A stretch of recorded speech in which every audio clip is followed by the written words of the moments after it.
знаете, в стенах художественного музея проходит много выставок, разных выставок, по качеству, по мастерству, по наполненности, по объему, по колориту. Вот сегодняшняя выставка, она особая. Вот я хочу сказать, что судьба так распорядилась, что во главе Союза художников России стоит скульптор. Председатель Ковальчук у нас скульптор. А председатель Союза художников Чувашии сейчас у нас тоже скульптор, Владимир Порфирьевич Лагунин. И сегодня мы открываем юбилейную выставку скульптора. И возникает такой действительно резонный вопрос. наверное, все-таки пластическое искусство, оно более глубокое и более такое емкое. Потому что, ну, самое простое, как бы, такое высказывание, что картины, они двухмерные. Хотя мы, живописцы, пытаемся передать глубину, видим в них объем. У нас возникает желание заглянуть туда, запустить руку. Я не знаю, это на самом деле это магия. Скульптура – это особый вид искусства. Пластическая форма – это особая форма. Это действительно работать в этом жанре, это надо иметь талант от Бога. На мой взгляд, это люди, скульпторы – это особая каста художников. Так что вот эта выставка, которая сегодня представлена нашему вниманию, является тому, в общем-то, свидетельством. Так что мы сегодня открываем выставку, посвященную юбилею 65-летию заслуженного художника Чувашской Республики Владислава Алексеевича Зотикова.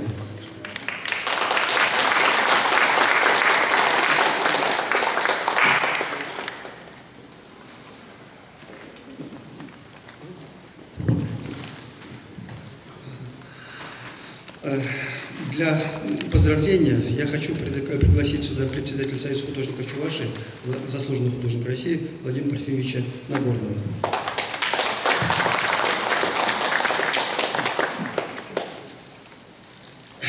Эргон Юлдашсем, Туссем, Баян, Питем, Чапла, Кураб, Уджапар. Владислав Алексеевича Зотикова пиледеп таксянах. Херех вижу каялла, паллашрамар, пере волда эбеде тада итты скульптор зэм, перен наставник полночевод Юрий Иванович Ксенофонтов. Вол Ксенофонтов урла, эберхаля, курапор, тягамбек, пызык, профессионала, вейла скульпторзене. Дорогие друзья, сегодня действительно открывается вот выставка замечательного скульптора Владислава Алексеевича Зотикова, которого я знаю уже много-много лет, 40 с лишним лет уже, наверное, 43 года. Нас связывает начало нашей дружбы, это по мастерской Юрия Ивановича Ксенофонтова, который стал наставником, и его вот это движение Юрия Ивановича дало большой толчок в развитии скульптурного такого чувашской скульптуры, будем говорить. И он очень хотел, чтобы мы учились, получили профессиональное образование. И вот с Владиславом Алексеевичем мы вместе учились в Суриковском институте и получили такое прекрасное образование. У нас были такие прекрасные профессора, персональные мастерские, как Бабурин, Кербель и Бондаренко, вот 3 персональных мастерских были. Вот. И, наверное, это образование дало, и хорошие, так сказать, знания, и школу, и понимание пластики, формы, и вообще вот внутренний мир передавать, как бы вдохнуть жизнь в самой скульптуре, и в камне, в бронзе, и в других материалах.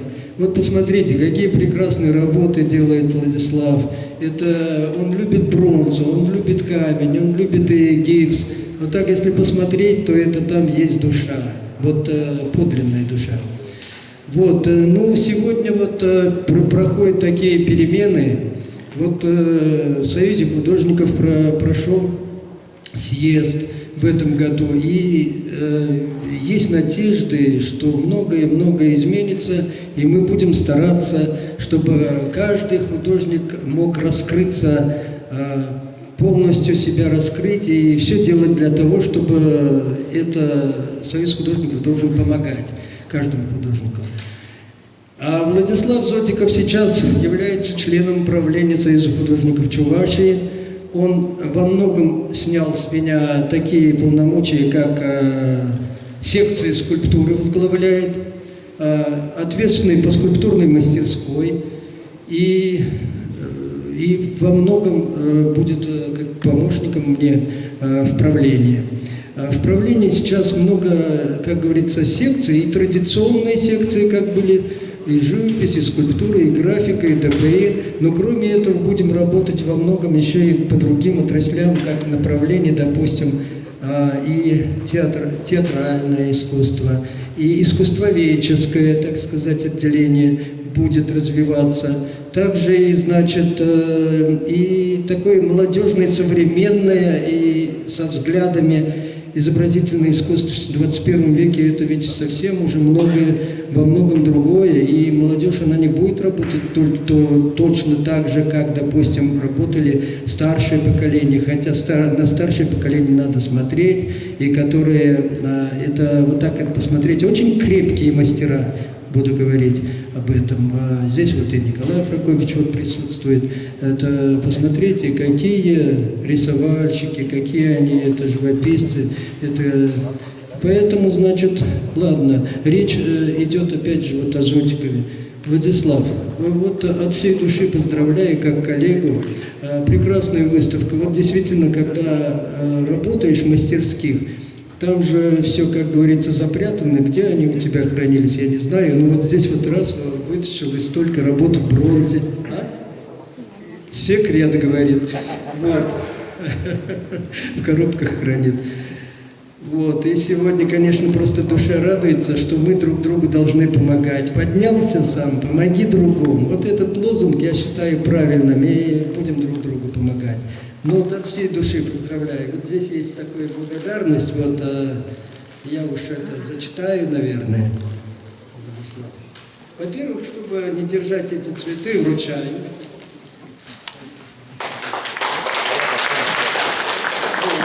Благодарность. Региональное отделение Союза художников Чувашии, Всероссийской творческой общественной организации Союз художников России выражает благодарность Зотикову Владиславу Алексеевичу за плодотворную работу по сохранению и приумножению изобразительного искусства республики в связи с 65-летием со дня рождения и открытием персональной выставки. Желает крепкого здоровья, счастья, благополучия и дальнейших профессиональных успехов.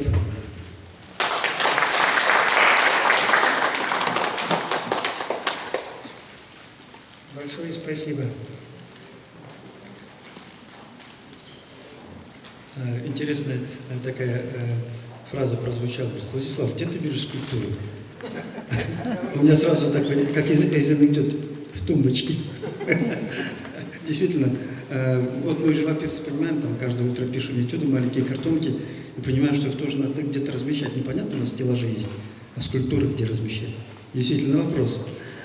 Ну что же, я хочу сейчас предоставить слово председателю Союза художников Чувашии Соловьевой Наталье Николаевне.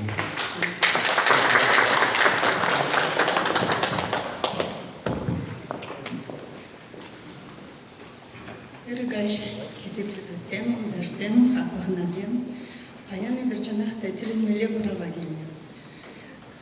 Салзын жылтса жүренде, онда темле туйымда жүралайды, темле жуғышта жүралайды. Бұғанда салынан, бұғанда құрланан, қыршықне вірегі шүрде тұқсалайын деп көрінеді. Мен жындесен Владислав Алексеевичін жезем, пөдім чун жүререн калыпланы ішсем, шағындар зем қашны шен чирине, шағынбек шуқшсем, дуымзем жүратса, тивейші тезе шуқшлай. Добрый вечер, дорогие друзья, уважаемые гости, пришедшие на эту выставку. Сегодня удивительная выставка, правда удивительная. Я прошлась по залам нашего музея и от души порадовалась, что у нас есть такие мастера.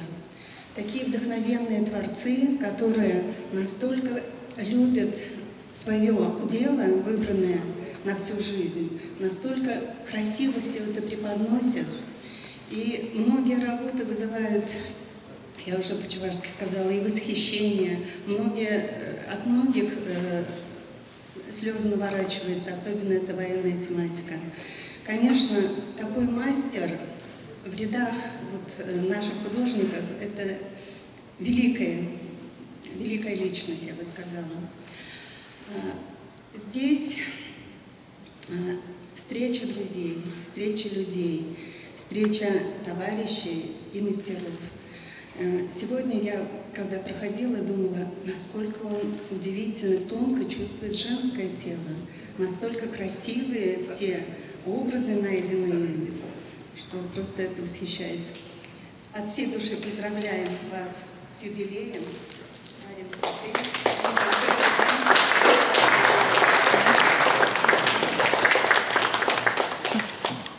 Вот эти скульптурные произведения, они удивительны, особенно динамика, с которой они у вас меняются, пластическая форма, начиная с ранних, очень таких чувственных работ. Вот последние 4 произведения в ходе, они у вас изменились, вы как-то более остро начали чувствовать форму. Но я не скульптор, мне трудно об этом судить. Я думаю, что следующий оратор обязательно раскроет вот этот секрет вашего мастерства. Слово искусствоведу, слово профессору, заслуженному деятелю искусств Юрию Васильевичу Викторову. Пожалуйста, Юрий Васильевич. Добрый вечер. Когда я от троллейбуса остановки сверху сюда шел вниз, сейчас мы так проходим, что обязательно вчитываемся, как же называется та или иная выставка. Уважаемый директор музея, напомните мне, как называется сегодняшняя выставка? Я не помню. Любимые, милые, вечные. Любимые, милые, вечные. Всего 3 слова. А еще можно десятки, сотни, тысячи слов. Многоточие. Вот. Многоточие – это следующее. Десятки, сотни, тысячи слов, посвященных женщине. Вот по этому названию я понял. Ну вот, мы увидим сегодня прекрасное творение Владислава Зотикова, посвященное женщине. Этой теме уже посвящались смотры искусства, и одна из персональных выставок Владислава Зотикова, где образ женщины занимал центральное место. Вы знаете, мне трудно говорить. Вот каждый сидящий здесь сейчас мог бы отсюда вот выйти, встать к трибуне и воспевать эту выставку. Действительно, она стоит этого. Наверное, ваш пример, Владислав Алексеевич, должен послужить молодым, начинающим, вступающим в мир изобразительного искусства, мир скульптурного искусства. Как надо работать? Вы нашли себе любимую тему женский образ, образ женщины, но не забывайте и другие события, исторические, современные явления в жизни, которые тоже вами решаются. Чтобы совсем не растеряться, я немножечко воспользуюсь своими записями и вспомню 1978 год. Тогда в Москве, в Манеже, это как центральный выставочный зал, проводилась огромная выставка под названием «60 героических лет». Эта выставка была посвящена истории вооруженных сил нашей страны. Была выставка огромная. Здесь, конечно же, центральное место занимали произведения Аксакалов, мастеров, признанных мастеров советского искусства. Но рядом были произведения начинающих, еще не столь известных, и совсем молодых художников. И вот среди участников этой огромной нашей выставки, огромной, я имею в виду всей страны, Советского Союза,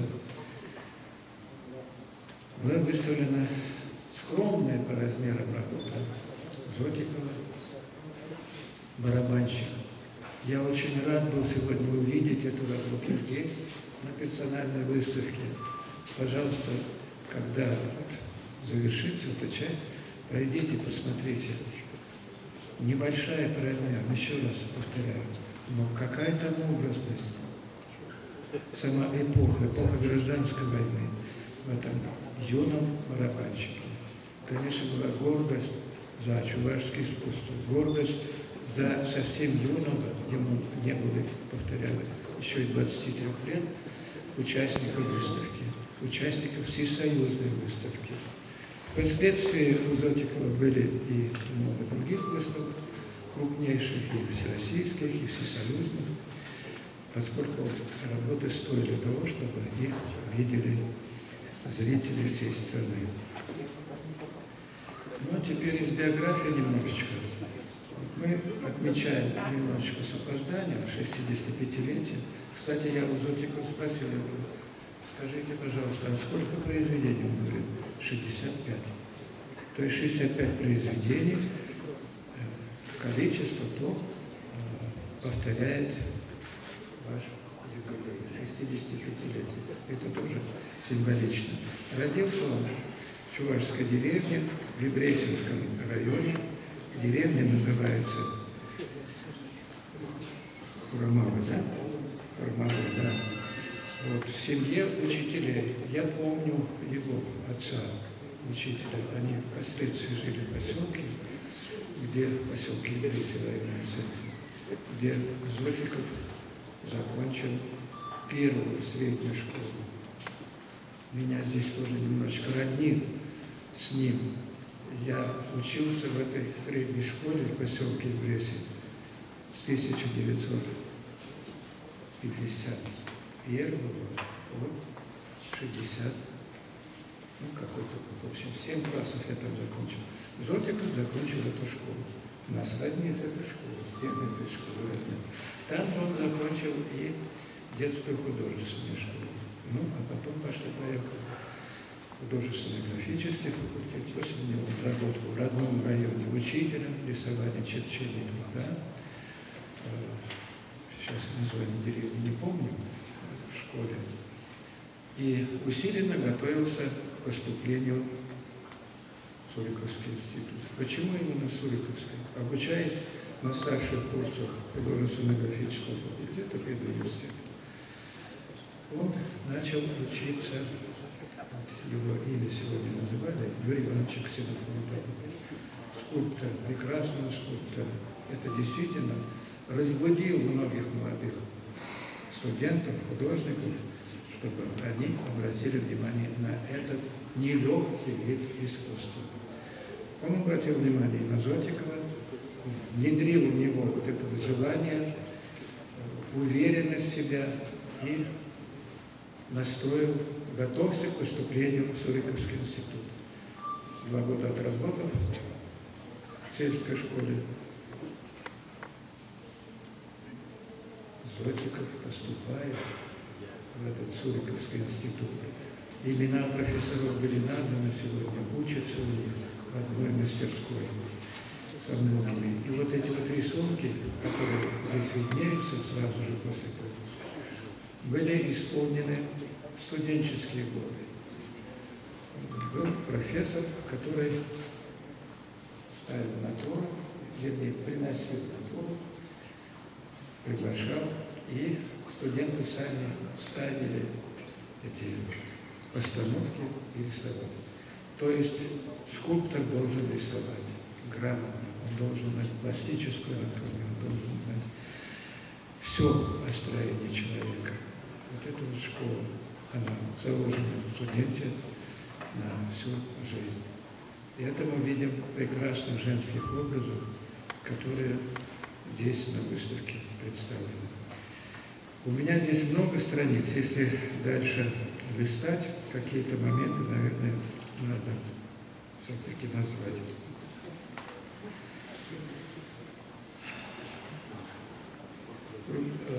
Руководителем дипломной работы в Суриковском институте Лев Кербель был Зотиков. И Владислав Алексеевич вспоминает, ему в том году было 9 дипломников, а год совпадал с юбилеем победы в Великой Отечественной войне. И Зотиков очень хотел, чтобы тема его дипломной работы, выпускной, квалификационной работы была связана с темой войны, чтобы была посвящена. И вот мы сегодня видим здесь эту работу, но уже в другом материале.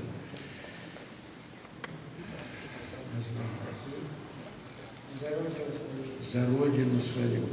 Дипломная работа несколько иначе называлась, а потом, услышав, увидев, почувствовав, что там есть какие-то недочеты, он полностью переключился на переработку своей дипломной работы и сотворил ее, что работа тоже была показана на всесоюзной художественной выставке.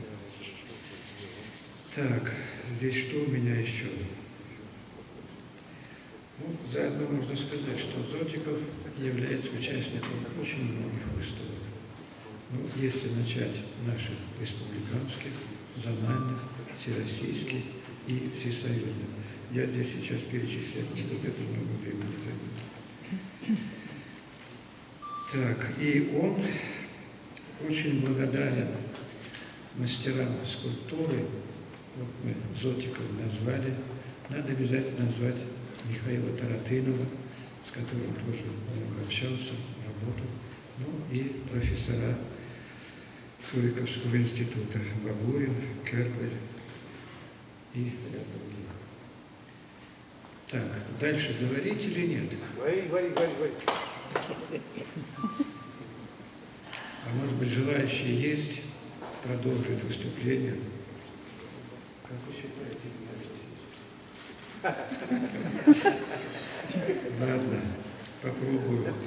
Вот у меня была статья по материалу выставки Зотикова, где были представлены женские образы. Я тоже восторгался, пытался писать об этой статье хорошо, что тысячелетиями образ женщины волновал художников. Так вот, если пройтись, мы вспомним сотни, тысячи прекрасных произведений, посвященных женщине, начиная с древнейших времен, кончая уже современными мастерами, тоже перечислять не буду. Вот, и не вступая в творческое соревнование с известными произведениями мирового искусства, Зотиков находит свой язык, свой подход к отображению женского образа в искусстве скульптуры. И это ему удается. Дай Бог, чтобы вслед за вами пошли другие художники. Я хочу все-таки завершить. Художники, которые, не повторяя вас, нашли бы себя в отображении прекрасного образа женщины. Да здравствует женщина и в жизни искусства! Немножко не забыл. Юрий Васильевич, он два имени держит, Людмила и Юрий. Цвет оранжевый. Оранжевый цвет – это цвет жизнетворения, жизнетворчества. Вот как раз они, Юрий Васильевич и Людмила Ивановна, как раз они вот помогали мне делать эту выставку. Спасибо.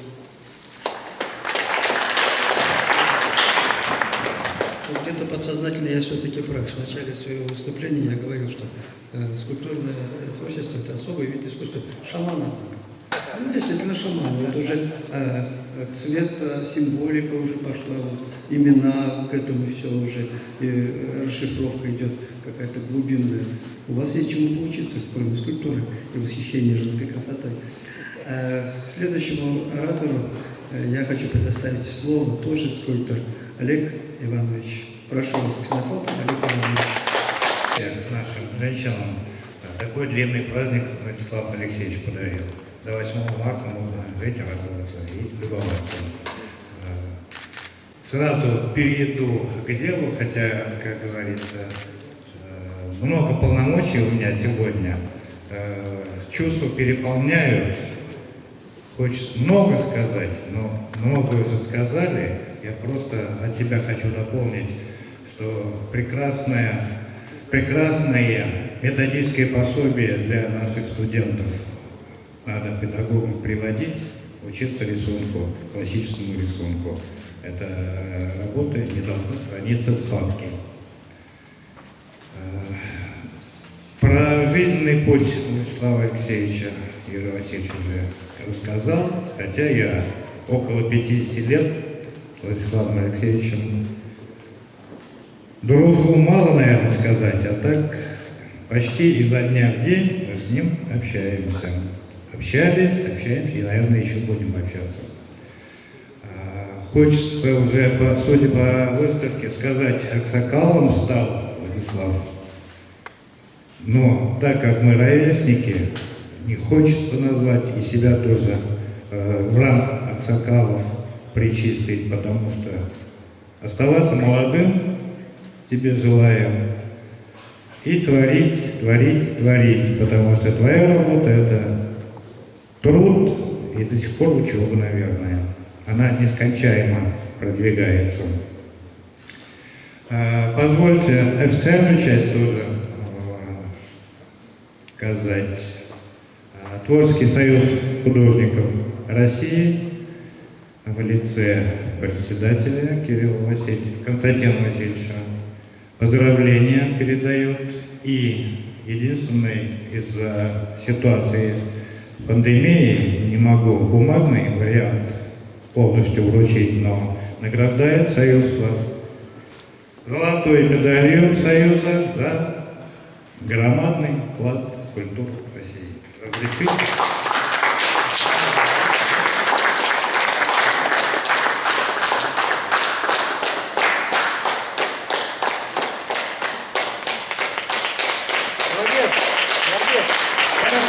Большие поздравления от всех родственников моих, которые тебя прекрасно знают, желания крепкого здоровья, счастья личной жизни и творческих успехов. Будь здоров.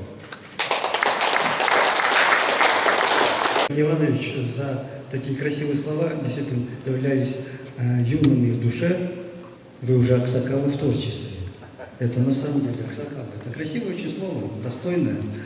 Не могу не предоставить слово другу, замечательному художнику, главному художнику театра, оперы и балета, заслуженному художнику Чувашской Республики Валентину Васильевичу Федорову. Прошу. Мы земляки, мы первые выпускники художественной школы и так далее. Все-таки хочется сказать штрихи их портрета, потому что уже алмаз имеет много граней. Может быть, еще одну грань мы сейчас раскроем. Действительно, мы земляки, выпускники одной художественной школы, учились буквально в конце 60-х годов. Если кто-то знает его 40 лет, мы знаем значительно больше. И помним его значительно младше.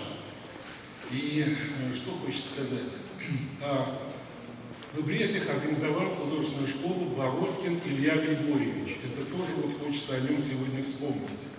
Понимаете? И это был такой очаг культуры, который всех нас в разной степени, в данном случае Владислава, привел к более высоким мастерам и вывел его на те вершины изобразительного искусства и скульптуры, которую он, в общем, постиг.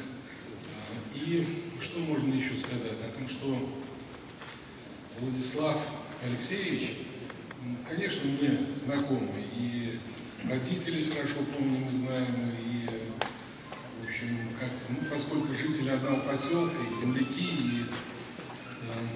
и мне хочется еще вот о чем сказать. О том, что Владислав в своем творчестве, вот как художник оперного театра, все-таки хочется сказать вот что. Его работы, они очень музыкальны, это все-таки стоит отметить. Они, с одной стороны, монументальны, с другой стороны, необычайно изящны. Там какая-то музыка звучит, понимаете, когда смотришь на его скульптуры. Линия, он любуется линией. Конечно, сегодня говорили, что женщины, но они еще и формально прекрасны, понимаете, его работы. Они имеют какую-то собственную гармонию, его внутреннюю гармонию, которую он несет в себе, это его мир. И Владислав Алексеевич, он постоянный посетитель, это большая редкость среди художников, оперного театра. Он покупает билеты на все фестивальные спектакли и даже просто спектакли, премьерные спектакли. И на балет, и на оперу. То есть я хочу сказать, у него было на чем оттачивать свой глаз, понимаете, и слух. Вот. И я думаю, что это взаимосвязано, это гармоничная личность, понимаете, это вот говорили о том, что, скажем, мечтатели, да, коммунисты, там, до этого еще были, так сказать, философы, гуманисты, что должна быть какая-то гармонично развитая личность. Вот про него можно сказать, что Владислав Алексеевич – это именно гармонично развитая личность. И, ну, может быть, что-то еще добавит Владимир Степанович, да, но поскольку мы вручаем вдвоем, скажешь? Ну, как упомянул Валентин Васильевич, в человеке, Чехов сказал, должно быть все прекрасно. Мне кажется, во Владиславе это все сочетается. И я думаю, что такой прекрасной душой, прекрасный человек мог родиться только в Облесинском районе, в Хармалах, где природа красивая, леса. В Хармалах церковь очень деревянная такая, необычная, экзотическая. Думаю, что вот только в такой семье педагогов и на такой земле мог родиться такой скульптор, как Владислав Зотиков. Юрий Васильевич говорил, что его роднит, меня тоже роднит то, что я учился с Виталием, младшим братом, в училище и жил с ним в одном общежитии. В Москве, конечно, я с Владиславом не учился, но есть точки соприкосновения там тоже. Он, наверное, жил в общежитии, а я жил в общежитии на Вековой. Там, да? Вот, Суриковского института. Ну и сейчас роднит то, что он посещает театр, живет этим. И хочу я его поздравить и пожелать, чтобы он и в дальнейшем делился с нами своим опытом, своей любовью, своей мудростью и философией.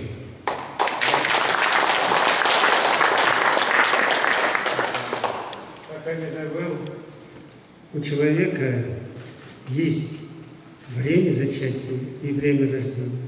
Время зачатия у меня было в Хармалах, а время появления на свет – это Идрис.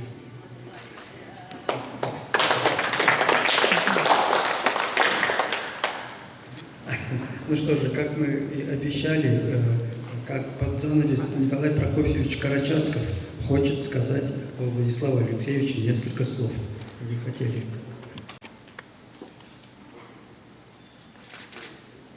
Как бы не испортить вот эту вот ауру хорошую, когда всем искренне от души хочется только хорошее ему говорить. Вот десятилетия, уж извините все, вот десятилетия я им удивляюсь в первую очередь, внутри восхищаюсь, не завидую, потому что знаю, это мне не дано, только ему из многих, да из большинства я больше не знаю в мире, в котором я знаю людей, вот такого полноценного, стопроцентного образа человека, о котором в Библии мечтают, в сказках пишут о нем. Можно говорить, много об этом уже сказано.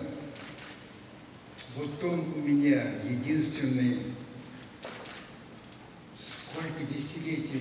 Владислав, я не знаю, удивляешь тем качеством. В 3 правлениях Союза, у нас 3 творческих союза художников Чувашии. Это беда огромная. А он в 3 правлениях главные все функции исполняет он. Как получается у него, я не знаю, это чисто организационно-поверхностное.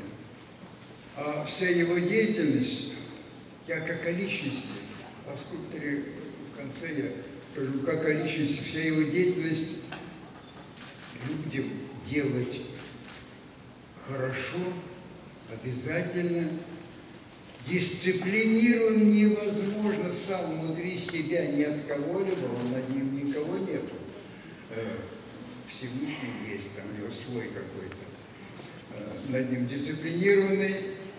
И вот единственный, я думаю, Владислав, нету у тебя недоброжелателя, нету человека, который мог возлиться на тебя. Просто самых ужасных людей нету никого. Вот такой вот здоровье, как так, он все-таки есть робость в том, что вот он значительный внутри себя для отдачи всем нам, настолько значительным.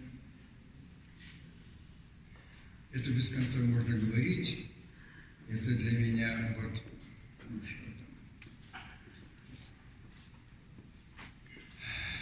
А вот скажу боль мою нашу. Город Чебоксары.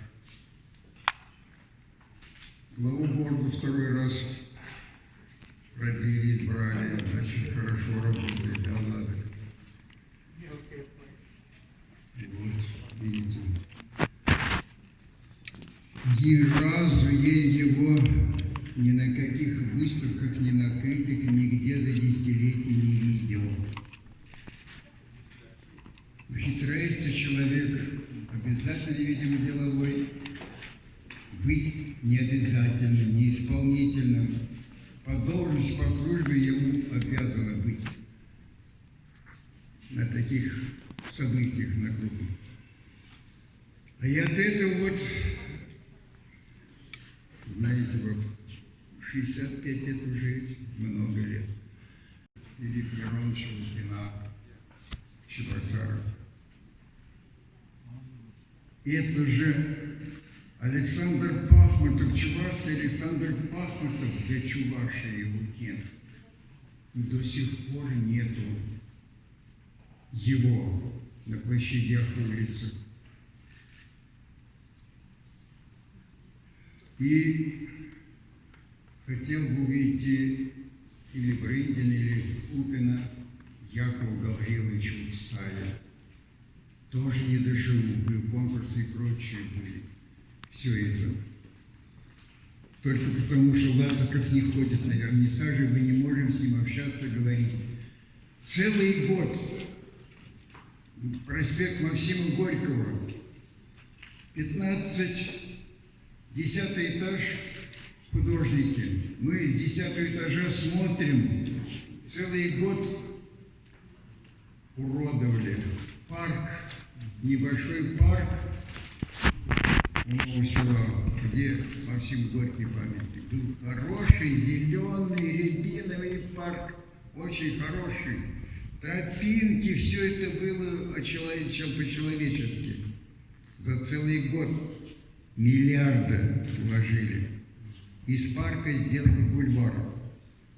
Парком уже не назовешь, половину там брали. Деревьев много, плиты, ступеньки, прочее, все миллиарды. Вот если бы Латыков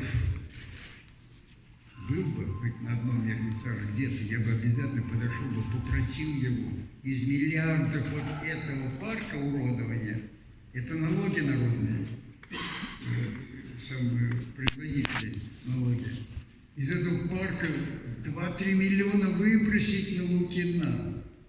Из другого там где-то меня творят, плитками хотят выложить все Чебоксары, которые от этих плит через год, через 2 будут ломать свои кости. Плитки на год, на 1,5 летят они. Это не Сочи, в Сочи это можно приехать, но это уже и бизнес дело. Вот такие вот вещи. Другая, все-таки Надя Павлова 50 лет назад ахнул, восхищенный весь человеческий мир на планете от Нади Павловой. Где она здесь, чувак? Скульпторы. Я не знаю, вот эти вот боли, потому что вот эти вот 20-25 лет, 30 лет уже в другой стране, в этой власти ушли от культуры, от искусства. Композитор тоже скажет, и писатель тоже скажет, мы откинуты, отброшены. А это значит наша культура. От этого страдают Чебоксары. Ученые Москвы и Петербурга прислали хороший памятник, выдающийся ученого кораблестроителя, подарок городу. Приняли. Все знают, где он находится. Ну, черт-то где-то на куличках, где, когда никакие люди, никто не будет ходить там, два дома построить, там и нигде больше. Вообще и самый Карл Маркс, все где-то в центре. А как получилось так, что вот Астамбендер когда-то припевал в книжке одну фразу сказал, не как Чебоксар. Остапу памятник недалеко от Константина Иванова между Национальным музеем театра в центре самом. Это что? А власть-то где? Что это? Крыло где-то, не знаю, где там точно не нашлось место на заливе, и прочее. Это можно множить. Знаете что? Это все от нас зависит. Ну давайте все-таки сколько выдающихся людей Чувашии Катьку распутную поставили, также в центре города. Я знаю документально, когда она сошла на берег утром, накануне приехал губернатор Казанский с полицейским со всеми. Весь город загнали в дома, зашторили окна и все заделали, чтобы ни один житель не мог увидеть царицу, и чтобы царица ни одного не видела. Пришла она, сошла, завтракали с ней. И за это миллионы с Урала гранита и мрамор везут миллионы. И, ой, Господи, об этом. Вот это вот началось с 90-х годов, когда до 90-х, 70-х, 80-х, 90-х, помню я, совет был, городской совет. Споры были, где ставить, что ставить, как решать. Очень решалось это все это, и власти тогда владели всем этим нормально. Вот 30 лет последних, вот такая беда у нас. Доживу я или нет, вот высокопрофессиональный, образованный мастер, а вдруг вот так вот и не будет у него этих. А юбилеи следующие и прочее, на всех у меня будет эта боль, и каждому я буду говорить, и каждому говорить, не доживу, что ли? От нас все зависит. Латоков должен ходить и быть на выставке нашей. Обязательно. Можно на крайности 3 правления Союза. Чем занимаются, если не этим? Это, как сказать, это социальное обеспечение художника. Творчество, помогать ему в творчестве. И чтобы он не был станковый, камерный скульптор. Все-таки все же готовятся на значительное. Вот давайте поможем им, загрузим их, все-таки выбьем, добьемся. ой, про деньги, сколько денег, куда что чего идет, это все это надо вот распределять на это. Давайте, чтобы я дожил до хороших памятников.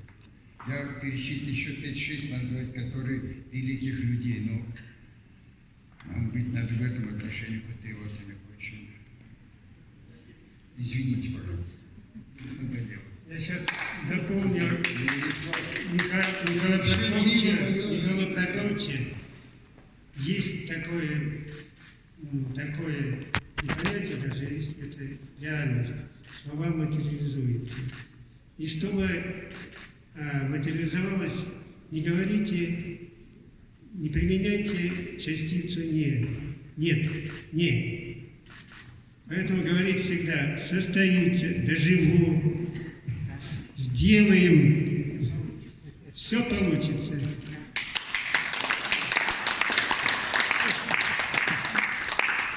Немножко большое, не забудьте, зачем сказать.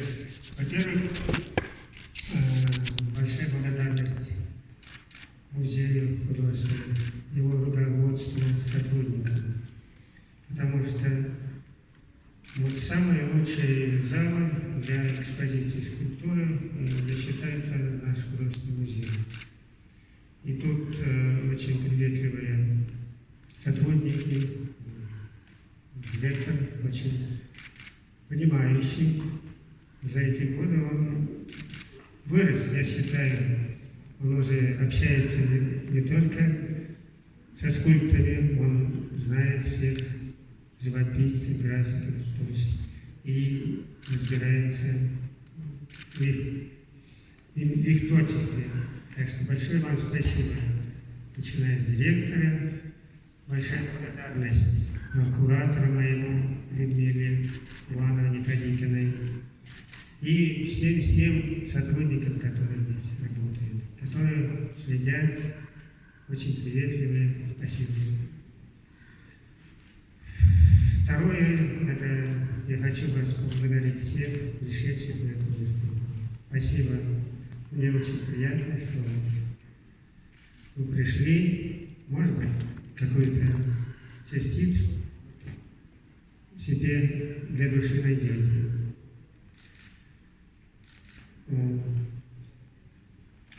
Хочу еще про свою выставку. Почему женщина? Почему мать? Я понял, но раньше я слышал тоже, что мать можем оценивать только когда ее не станет. Действительно, когда мама уходит, мать, я считаю, много теряем, особенно мальчики. Женщина, они и мальчики, они дополняют друг друга. Женщина больше любит ухаживать за мальчиком и беспокоиться о нем. Потому что она знает, что женщина, женский пол, они друг другу немножко противоположны, хотя они работают в противофазе. А наоборот, отцы любят своих дочерей. И вот хочу сказать, что у меня Оля, небольшая там выставка ее работ, я решил привлечь ее на эту выставку. Я почему хочу сказать, вот, я тоже в свое время очень был такой, думал, не дорос, еще не вырос, еще потом успею на выставке. А вот был Ереванч, он говорит, давай участвуй, делай этот, такой, то есть давал уверенность. И действительно, первая работа тоже, которая она участвовала на выставке, получилась благодаря ему. Я не хотел ее показывать, хотел на местных выставках. Нет, говорит, давай доделывай, и пошли на выставку. И там вот она уже пошла.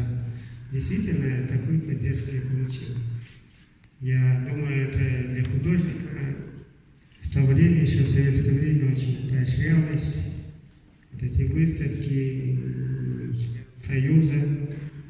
И какие-то условия, мастерские эти, другие возможности можно было получать, участвуя на выставках. На выставках и закупались, и приобретались работы, давали поддержку.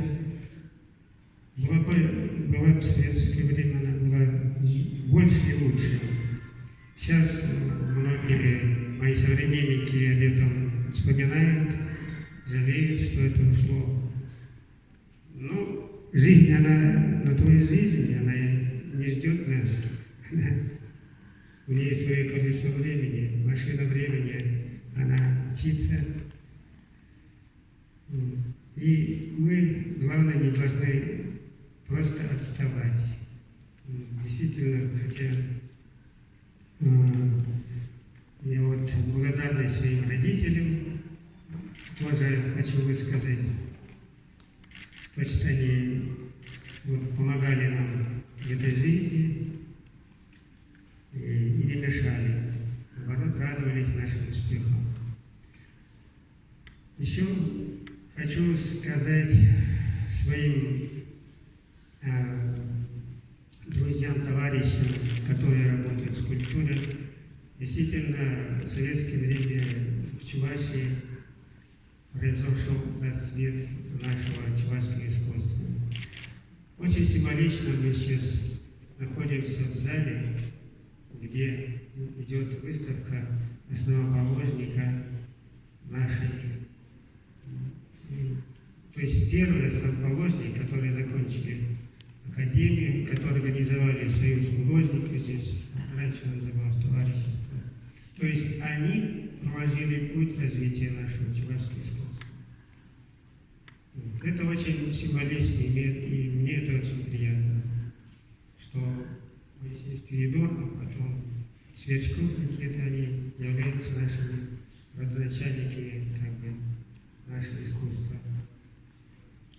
И хочется, их много, конечно. Сейчас нас меньше, ушли многие скульпторы, вот, Кадикин, Ксенофонтов, Черепанов, вот, и остальные там очень, Брындин тоже. То есть было их больше, чем сегодня. Вот, и я думаю, вот, я хочу сказать, стараниями, может быть, Нагорного Владимира, вот он уже который год борется для того, чтобы хотя бы пятилетний такой, на пятилетний или четырехлетний срок обучения по скульптуре открыть там. Дай Бог, чтобы это состоялось без подготовки, без направления. Это сложно взять эту скульптуру. Она непростая. И за поддержку союзов наших, творческого союза художников Чувашии, творческого союза художников России оказал поддержку, оказывает поддержку, и союза чувашских художников. Я хочу сказать, тем больше возможности участвовать на выставке, это хорошо. А это вот участие на вот этих вот союзах, для меня, я считаю, это было большое такое подспорье. Была возможность участвовать на больших выставках. Они там приглашают себя, присылают приглашение участия на этой выставке. А выставки для человека творческого труда, особенно для художника, это как бы разговор. И вот хочу вам прочитать то, что сегодня происходит. Называется «Душа художника». Пустить душевный мир, сверхщедро поделиться игрой звучных вер. Сознание венца художника рукой с холста от ран на лице. Очаранием тел приветствует Творца. То, что вы сегодня это видите, это вот и есть. Вот здесь написано. В этом ритме. А этот ритм написал прекрасный человек, который астроном, которая организовала институт ритмологии, то есть институт времени. И я в этом году, мне 29 числа ноября, как раз я, наверное, здесь буду, будет 25 лет, как первый раз я встретился с ней. Хочу сказать, она не только для меня, но и для вас большой подарок. И я хочу сказать, прочесть еще один ритм. Она свои стихи называет ритмами, которые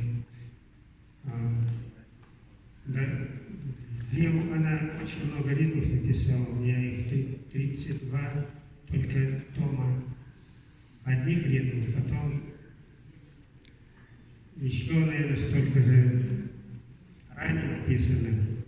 Он большой человек, астроном по образованию. Я бы сказал, тот человек, как говорит, из тех людей, которые пророки. Вот она пишет еще, хочу сказать, хочу всех для вас почитать ее ритм. «Люди, очнитесь» называется. «Люди, очнитесь, не бейте друг друга, ни цветом, ни звуком, ни мыслью, ни стуком. Вы слиты полями, телами, проблемами. Поймите, не просто вы движетесь в мире. Энергия ваша вращается шире. Вы их переносите, и капли последней может случиться поступок бесцельный. Мысль ваша грешная ключом может явиться, к греху падшему и гнилью пролиться. Будьте внимательны к чувствам и мыслям». Она говорит, ничего в нашей жизни случайно не бывает. И если вы на земле появились и сегодня находитесь вместе, мы, значит, что-то друг для друга значим. Так что спасибо вам. Вы для меня тоже такие же. Люди, которые значат для меня, которые участвуете в моей жизни. И хочу поделиться еще ее предсказанием. Она астроном. В этом году Солнечная система и Земля, у нас Земля находится в Солнечной системе. Земля, кстати, это у нас планета любви, не Венера, как раньше была, больше говорили, а это у нас Земля, оказывается, планета любви. И в этом году наша Земля попадает на 7-летний цикл влияния луча Урана. А луч Урана – это покровитель России. Я зачитаю сначала луч, как она пишет в луче. Луч Урана, Луч Урана – это значит те эманации, те лучи, которые идут от планеты этого Урана, долетают до нашей Земли. Луч Урана. Уран, удар меча троллейкой, пронзает мир вселенской пикой. Мир зла, людей, разъединений, морального разобщения. Взывает красоту, сбирает мудрость, приветствует мечту, любви разумность. Единое кольцо сознания готовит, из опытных стрельцов невидимых дворцов. Российских удальцов 6-й раз устроит, становит хоровод кристалла единения. Земной простой народ пронзает озарением. Он богоустроитель, пронзающий сомнения, истории хранитель и мастер творения.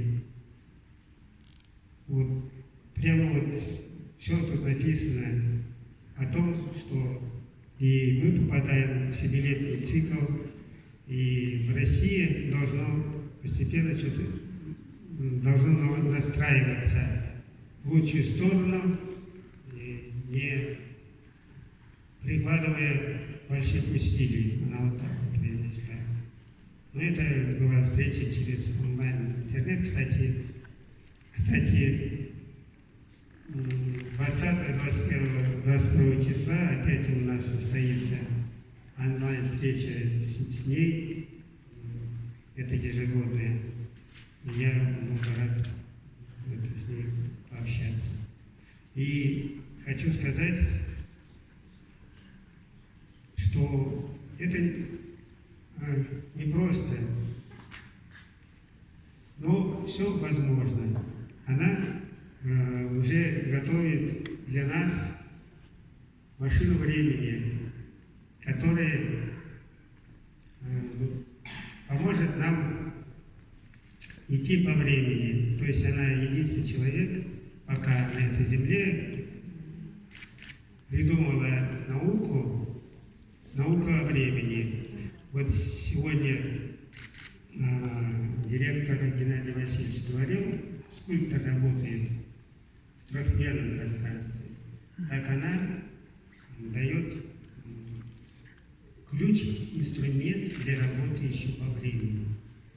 Все вот мечтают машину времени. Она вот именно вот владеет вот этим методом. Так что, если хотите, приобщайтесь. Я был очень рад этому. Ну, я думаю, спасибо вам за все остальное, что дослушали меня. Хочу еще раз сказать спасибо всем и всем организаторам. И для общения у нас тут приготовлен небольшой фуршет. Стол накрывать, говорят, нельзя, ну, фуршет. Так что можете пообщаться еще 1,5 часа в нашем распоряжении.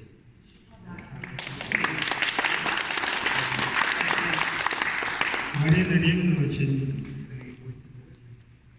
подготовила прекрасную программу. Спасибо ей за это. Вот у меня как раз там есть композиция, посвященная Павлу, там как раз женщины, саксофон и скрипки. Так что можете прямо потом и там что-то сыграть.